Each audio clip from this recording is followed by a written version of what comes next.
It's been a little over a week since our last news update, but I've got some breaking news that all authors need to know.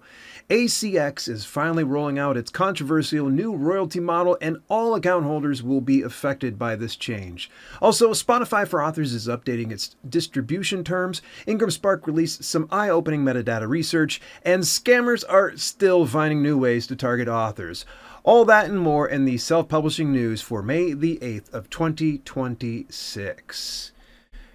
Most design tools really are not built for books. You're sitting there trying to figure out trim sizes, bleed specs, spine width, resizing A+ content modules, bouncing between different apps and subscriptions just to get one project ready for publishing. Before long, your whole publishing setup starts feeling scattered. That's one reason I keep coming back to my preferred cloud-based writing software, Dibbly Create. Their design studio keeps getting better and better for indie authors. I can build full paperback wraps with the spine width already mapped out, create A+ content sized correctly for Amazon, make social media graphics, add images, and more, all inside the same project as my manuscript. And frankly, that matters more than people realize. Every time you jump between tools, export files, resize things manually, or try to patch together another platform into your workflow, it eats up time, pulls away from all the actual writing and publishing side of the business. Dibbly Create brings a lot of that together under one roof. Writing, AI tools, design, formatting, exports, all connected through one subscription and one login. If your publishing stack feels all over the place right now, this is definitely worth checking out. Get a 7-day free trial of the Pro plan when you visit dalelinks.com/DibblyCreate. Special thanks to my longtime sponsors, Dibbly Create, for sponsoring this podcast. I appreciate you. All right, let's go into the very big piece of news. The Amazon-owned Audiobook Creation Exchange, ACX, is implementing a new royalty model that raises the rate for exclusive titles from 40% to 50% and non-exclusive titles from 25% to 30%. By the end of 2026, the old royalty model goes away, which means authors will either move into the new model or they're just going to have to remove their audiobooks from Audible distribution. Now, I covered this back in August 2025 when the new model was still in beta. At the time, Robin Sullivan, wife and business manager of best-selling author Michael J. Sullivan, was already sounding the alarm. She dug into the model, brought attention to the issues, and helped pull more eyes onto the problem, including YouTuber Daniel Green. Popular author and YouTuber Brandon Sanderson had already pushed Audible publicly over royalties and transparency before this, but even that pressure didn't create any real change. The real concern is how Audible calculates those royalties under this new model. Audible is moving toward a pooled system based on member value, listening behavior, subscription activity, credit usage, and engagement. In plain English, audiobook earnings start looking less like a clear sale and more like a streaming payout. A credit purchase and a subscription pool should not get blended together in a way authors can't clearly track. If a listener uses a credit to buy your audiobook, the value of that credit should follow your audiobook, period. All you can listen money, that should come from all you can listen revenue, not from a system where authors are left wondering if their credit-based sales are helping subsidize the streaming pool.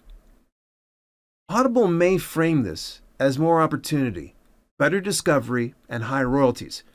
But higher royalties don't mean much if authors can't clearly understand what those royalties are being calculated from. That's why I'm reluctant to recommend ACX now. I hate to say that. I'm not saying every author should yank their audiobooks tomorrow. Heck, I'm not doing that quite yet. But I'm definitely looking at my own catalog and seriously considering whether ACX still makes sense for me long term. The lack of transparency makes that decision a whole lot harder than it should be. Authors should read the new terms, study their numbers, and do not blindly opt into the all-you-can-listen program just because Audible makes it sound like free discovery. That may work for some authors, especially if you have a series, strong backlist, or a book that works well as a funnel, but it's not automatically good for everyone. Now, if you want alternatives, look at options like Voices by InAudio, Authors Republic, Spotify for Authors, or direct sales through tools like BookFunnel and PayHip. Moving a little further forward here. Speaking of Spotify for authors, they're updating their distribution terms on June the 4th of 2026.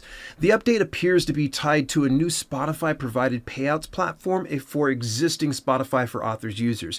No actions really needed, but if you keep using Spotify for authors distribution after June 4th, the new terms apply. So if you have audiobooks on Spotify through their author platform, take a few minutes to review the updated terms and make sure everything still works for your business. If there's one thing we learned about Spotify in February 2024, they can be rather sneaky with changing terms. Just a quick reminder of when they owned Findaway Voices and tried to change their terms in a way that was viewed as a massive rights grab.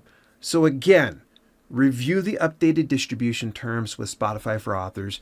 You've been warned. All right, moving a little further forward. This is some pretty good nerdy data. I always like hearing things like this. IngramSpark recently shared a study that backs up something I've been saying for years. Don't guess your way through your book metadata. So just a quick refresher. Metadata is the information attached to your book, including your title, subtitle, author name, description, keywords, BISAC categories, theme of subjects, format, trim size, and other details retailers use to understand how to shelf your book. IngramSpark looked at 2,000 print books and compared titles with basic metadata against titles with more specific optimized metadata. The improved books had 3 specific BISAC subjects, theme of subjects and qualifiers, at least 10 keywords, and regional subjects when applicable. In the US, improved metadata led to an average sales increase of, you ready for this, 9%. So those improved titles outperformed the unimproved titles 41 out of 52 weeks and 11 out of 12 months. The UK results were even stronger. Titles with the improved metadata saw an average sales lift of 22%, which IngramSpark says points to how much theme subjects can matter for international discoverability.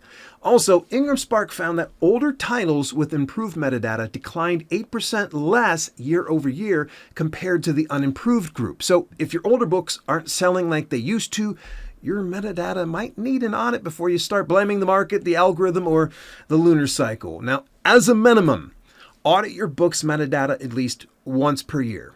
Better metadata won't magically save a bad book, but it can make a good book easier to find.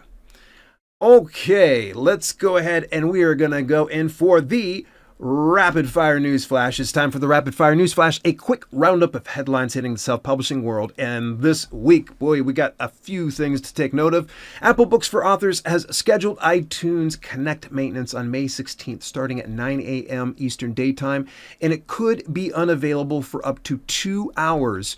This only affects authors publishing directly through Apple Books. So if you use an aggregator to reach Apple, you've got nothing to worry about. All right, more interesting news from the AI audiobook company Spoken.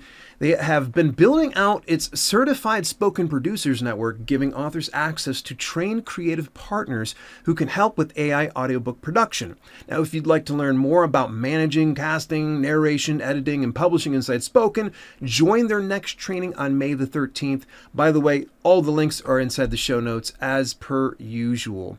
The affiliate link management service GeniusLink says that Amazon Prime Day is moving to June this year instead of the usual July window.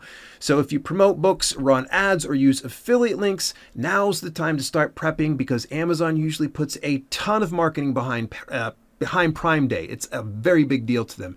And smart authors can use that extra traffic to their advantage. So get yourself geared up. I heard either it's going to be like the 3rd or the 4th week, but this is all speculation, but we know for sure it's happening in June. All right, this one's interesting here. I always like to keep a pulse on the situation, see if there's some new products available. There is a new AI audiobook production platform in open beta called StoryVox, and right now they're actively looking for indie authors willing to test it out and give feedback. The platform focuses on affordable digital narration that's meant to help authors produce audiobooks for books that may not justify the cost of a full professional narrator, and new users get a free 10-credit trial, which is roughly enough for about 10 chapters or 10,000 words. Just a heads up, I have not tried it out myself, but definitely go have a look at it when you get a moment. And moving a little further forward, I recently joined Jim Acevedo and Nick Thacker over on Drafted Digital's Self-Publishing Insiders for a pop-up episode called Scammers Are Coming For You, where we talked about author scams, impersonation, and the red flags authors need to watch for. It's a really good conversation. You'll pick up a little bit from each one of this. And last week, I also posted a video called This Scam Could Cost Authors Real Money. So here's the reminder. I will never cold prospect you, and I no longer offer coaching, consultations, or I even offer promotional services. Always check where the email's coming from. Never click on any links or download any attachments. And for a fun way to kind of, stay alert, maybe have a couple chuckles, Electric Lit shared Author AI Scams Bingo, which turns the red flags into a bingo card that might actually help more authors spot this junk before they get burned. So for instance, I recently came across Insert Your Book Here. I definitely had that one. Listopia, definitely another one. So it's a fun one. Go take a look at that one. Very clever, electricliterature.com. I definitely chuckled a little bit on that one.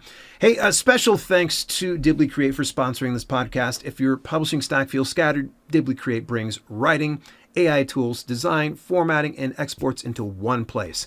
Get a 7-day free trial of the Pro plan when you visit dalelinks.com/DibblyCreate. That's all I have for this week's self-publishing news. What do you think about some of the latest updates? Did I happen to miss anything? Hit me up on Discord and let's talk about it when you visit dalelinks.com/Discord. Till later, this has been Self-Publishing with Dale. I'll catch you next week.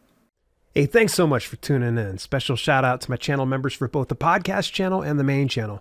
Without your support, some projects we do at Self-Publishing with Dale would be much harder to fund. If you want to contribute to the cause, visit dalelinks.com/memberships for details and get your on-screen shout out at the end of each broadcast. Till later, this has been Self-Publishing with Dale, and I'll see you soon.